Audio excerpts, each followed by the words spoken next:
On this episode of AC Designs Garage, we're going to turn this utility shelf into a Cerakote powder coat oven. Coming up.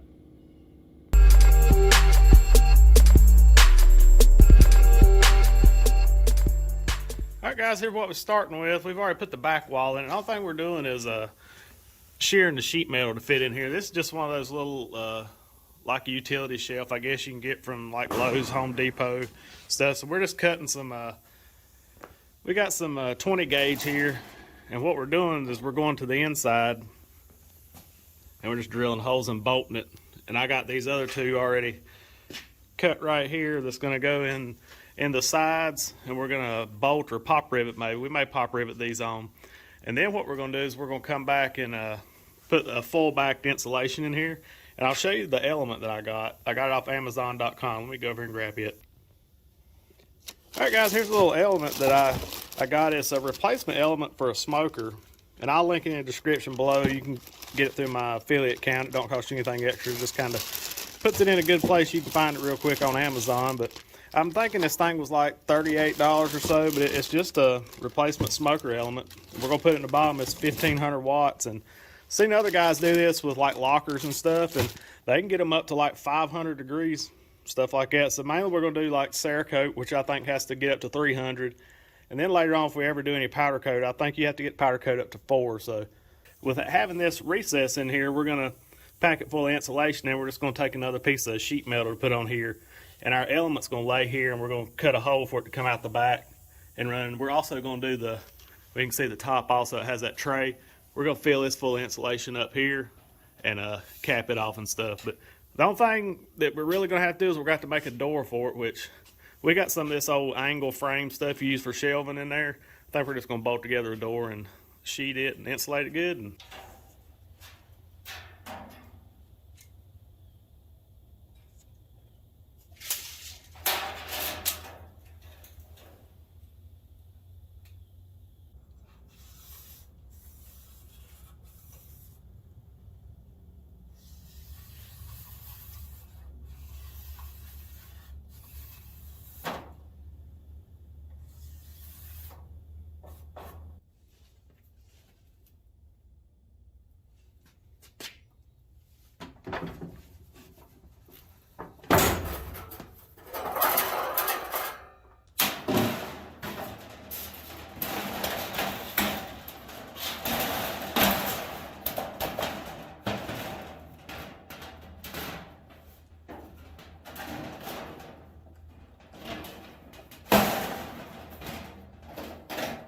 I do a small little bit of notching down here. I think I'm just going to take about a 1/16 or so over off down here just for this overlap here, but seems to be fitting pretty good. Like I said, when we get I'll pull it up just a little bit, try to get all this gap we can out. And we'll get everything pop riveted on here, and we'll tape these edges with the aluminum duct tape around here before we put the insulation in and retape them. That way it's good and sealed up, and we want to keep all the heat we can in here.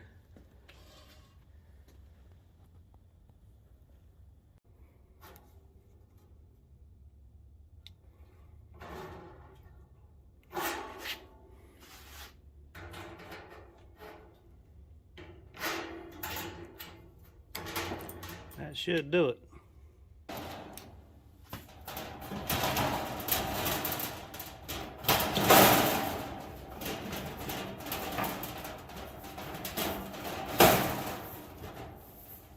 Alright, we'll get another quick measurement. It should be. I cut that one. It was 15 inches wide, 49 inches tall. So the sheet's already sheared at 49 long. So I'm just going to double check this. Should be 15.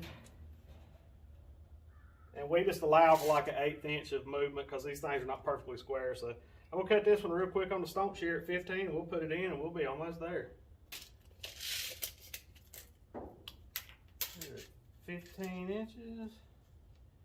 Dead center of the line. I mark mine, try to mark it dead center. Then when I go to cut it, I just line it up center with my mark because the mark's so wide. But what we do is you just line it up on the edge of the table because it shears right off the edge. So just put this little mark here halfway on there and stomp her off.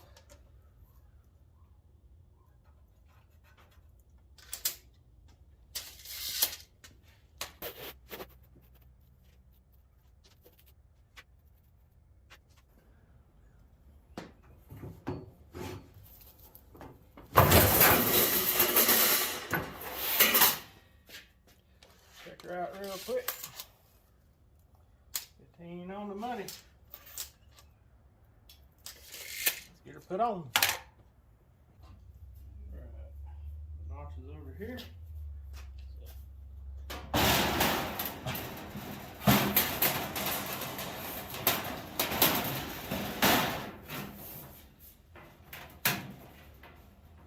Just tap it. Run her all up. Alright, now all I gotta do is fasten this to it. I'm gonna get some vice grips and clamp them. We'll either put Clecos in it for now just to hold it, or I may just go ahead and drill them, and we'll see if we're gonna do rivets or bolts. We haven't decided yet.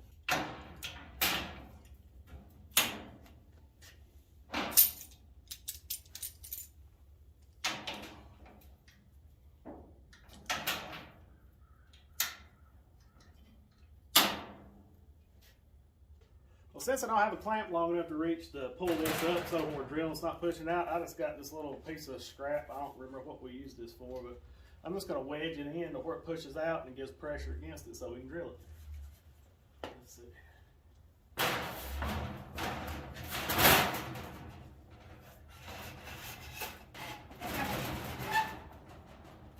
It's amazing that it actually fits exactly right. Let me get you in there so you can see it. That's crazy because I didn't even plan it, but it worked good. So basically, whatever you can use just a wedge to push out on both sides. Because when you go to drill these holes here, they're going to want to move. See here where it's a lot tighter in here. So we'll drill these and get ready to put some screws in them. All right, guys, right here's what we're using to put these on with. We may come back with rivets later, but these are called drill tip screws. We call them self-tapping screws, whatever. They drill the hole for you and they thread in and everything. So it's be a good temporary hold. And we're just using one of them little adapters that you can put inside your little DeWalt drill. But I'll link these in the description below also if you guys want to use these. If you ever do any sheet metal fabrication on hot rods or cars and doing quarter panels and stuff, these are a must-have. We put these in and out 1,000 times and you can reuse them as long as you don't burn them up. So make sure you don't put your hand behind where you're drilling because it can hurt.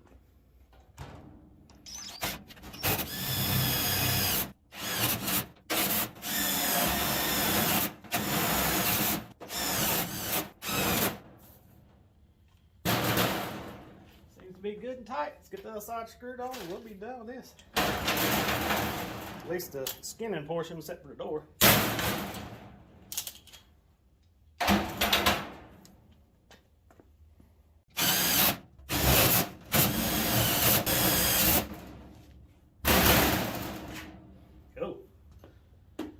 Well, here's our fiberglass we just picked up at Lowe's Hardware. I think it was $17.88 each. There's 6. We just bought a whole case. There's 6 of them in a case, but that's your size that we're going to run on the inside of the oven. I'm going to get to start putting this in there.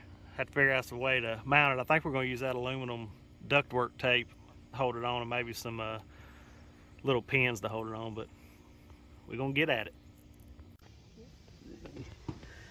We got our bottom pan put in, and Daddy's already got it marked out. We're going to cut a hole back there for our element plug in to go in, and it's going to sit like that. Still have to pull this pan out. We're going to put insulation on it, then we're going to cover all this in insulation.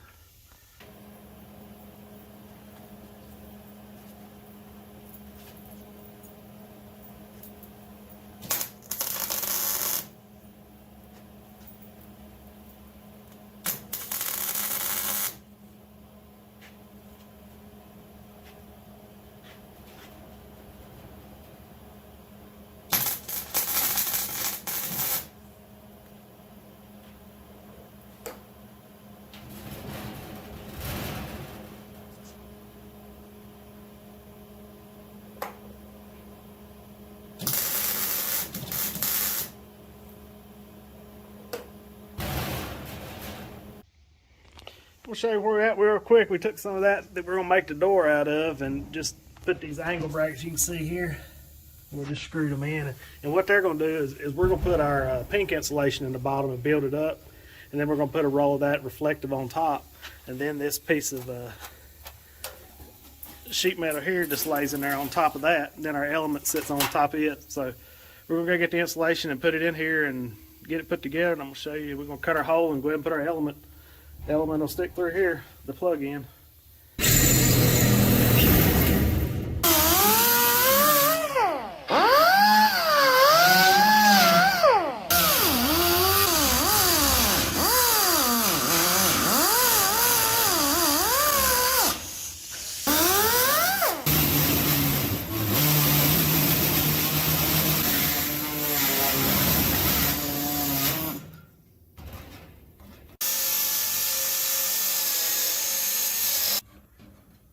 Insulation in.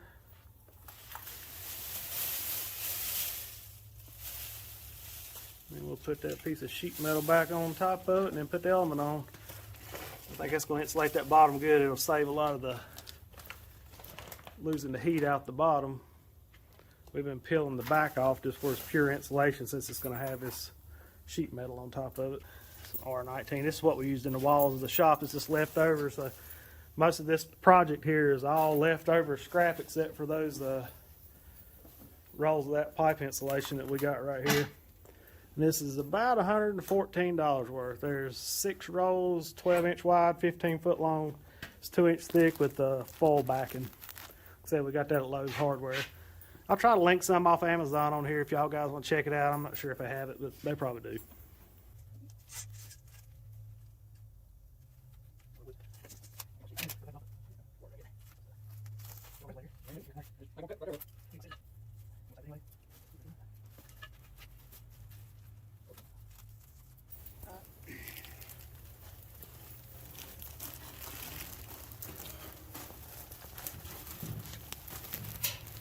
Oh, that bottom is good, man. It's like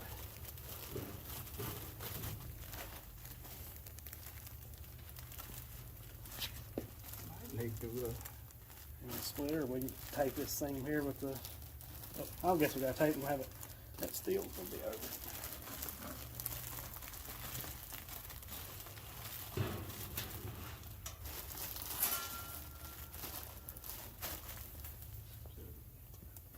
Pushes it down.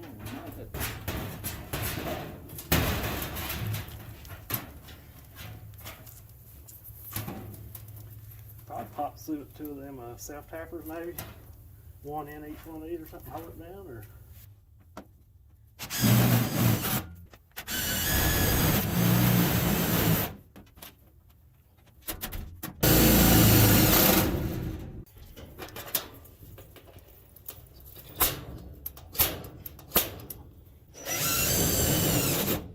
Just like that. Just start on here.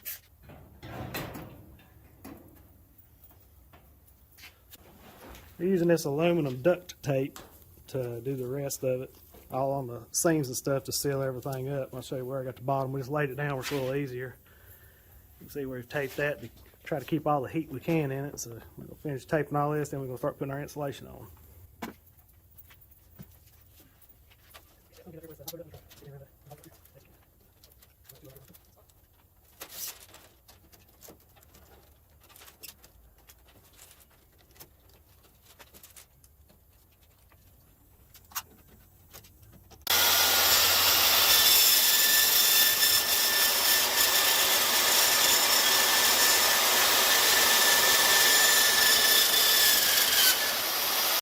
Alright guys, we're getting ready to make our hangers for the top. Of course, this is the top. We just flipped it over to make it a lot easier to drill. So we just got some more of this angle iron stuff. We're going to drill it in here so when we hang our parts up, we'll have a place to hook our coat hangers or whatever we're hanging our parts from that needs to dry. But Dad and I got all this aluminum tape put in here, and it's good and sealed up.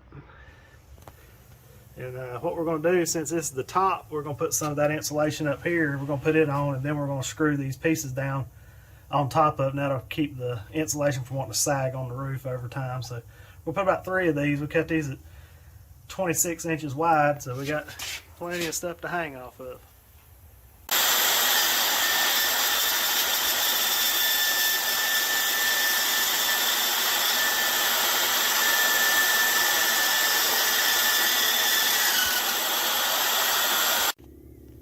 Dad got the insulation cut for the top here, and These are going to be our hangers. Also, they're going to double as a way to hold this up because, like I said, this is the sealing part of the oven. So we're going to use these as hangers. What we're going to do is we're just going to screw down through these pieces of angle here, and this will help hold the insulation down and also give us a place to hang everything from. We want plenty of points to hang stuff from, different options to secure everything.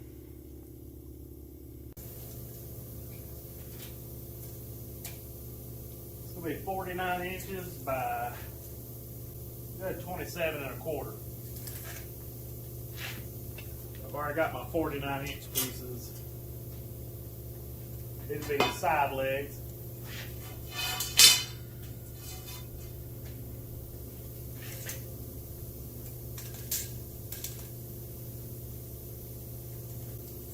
We'll cut these upper and lower at 27.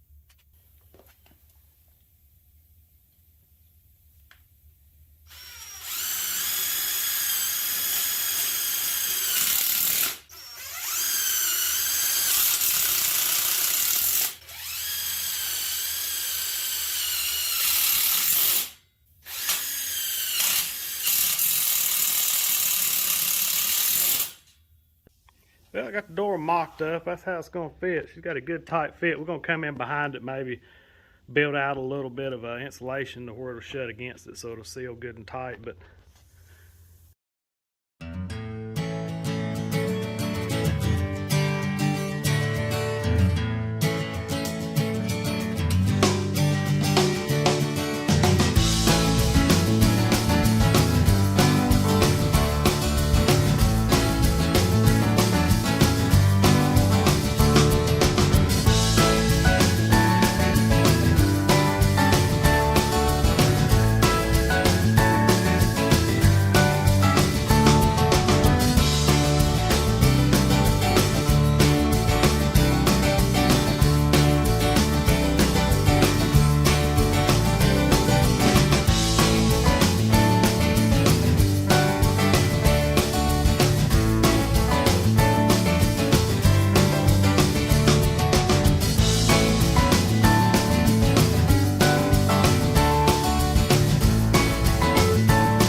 I got all the 50 million holes drilled, and put a couple. I'm gonna show you how I put these in, but I'm not gonna bore you with putting all of them in. I'll just show you a few for example.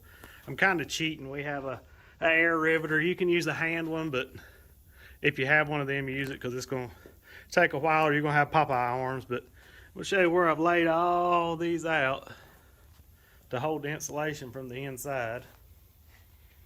Walk around here and show you what it looks like. You don't have to pop rivet them. You could probably just slide them through and use those washers that hold it on. I just didn't want them to rotate, but this is what they look like. And you carefully push your insulation down and then slide that washer down. It holds it, but I've got a few put in, but like I say, I got a ton. And I come up with this little thing here. All this is insulated under here, if you saw earlier in the video. And the element sits here, and it was going to be close to this insulation down here, so I had some of this leftover corrugated, so I just cut it off, and we're going to insulate the back wall. And then down here I'm just going to put this little to kind of keep it away from the element. I mean, it's full backed, it shouldn't do anything, but I figured just, you know, maybe prolong the life of the insulation if I would do that. So I'll put a couple of these in, pop rivet them in real quick to show you, then I'm going to finish this up and I'll show you what it looks like when we're done putting all these pins in. Well, finally got all the pins pop riveted in on this side anyway. We still got around the back, but I was going to show you what it looks like. You really got to be careful too. These things are sharp. But now I'm going to cut the insulation and go ahead and put it on so we can have this side finished. Then we'll get back to putting all these other ones in.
Alright guys, well I'm getting pretty excited now. The insulation's pretty much finished up. We're going to do a test run on it just to make sure the outsides don't get too hot, because we're not going to put our pins on yet, or our washers that hold it back.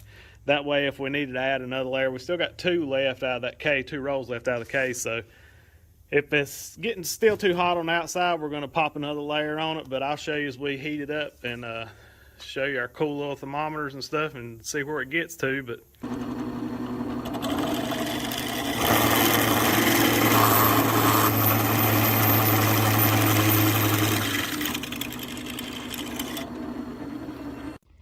alright, we had to do a little update to it because this door weighs so much it was wanting to tip, so we just put us a peg leg on there that's adjustable. We can just run that up when we're not using it, but it made it good and steady, because before it was, if you just barely lean on it, it'd want to turn over because it's not wide enough. But she should be good and stable now. Then we can run it up when we go to move it or whatever. Check it out. We got our temperature gauge put in. It's just the regular old smoker temperature gauge I got off Amazon.com. I'll link her down in the description. But we just bored a hole and it sticks through here, so that should give us a pretty accurate read. And it's about the middle of where everything's going to be hanging in it. That way we can monitor the temperature of it. So fit right in, looking good.